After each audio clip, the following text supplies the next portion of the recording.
Hello guys, आयज mini ब्लॉगाचो day 83। आयज सकाळी हांव बेगीनूच उठलेलें कित्याक एवरी डे लेटूच जाता म्हणून आयज म्हटलें बेगीन उठतलें। सो बेगीन उठलें पूण चाव घेवंक टायम नासलो म्हणून नम्रता आनी सिद्धी वांगडा येवन आमी पयलीं येयना फुडें कॅन्टिनान येयली, थंय चाव बी घेतली आनी मागीर येयली लायब्ररीन कित्याक आमकां असायनमेंट कंप्लीट करपाक जाय आसलो।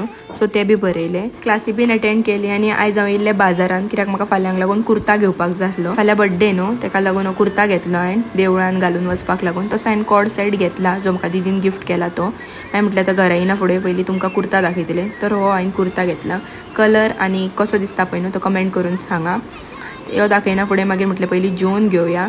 आयज आमगेर केल्लेलें चिकन गोवन स्टायलीन आनी सलाड बी केल्लेलें, तर म्हाजें मन रावूंक ना तर फास्ट जेवपाक घेतलें हांवें, जेयलें बीन आनी आयज म्हाका बेगीन वचपाचें आसलें कामार, तर कामार बी गेलें थंयसरलें काम आडपिलें बीन आनी आयज आमकां गणपती पळोवपाक वचपाक जाय आसलें। तर म्हटलें तुमकांय दाखोवया आमच्या हांगा येयल्ले पळय त्यो गणपतीच्यो मुर्ती। तर ह्याच्या दिसा खातीर इतलेंच। Thank you for watching, bye.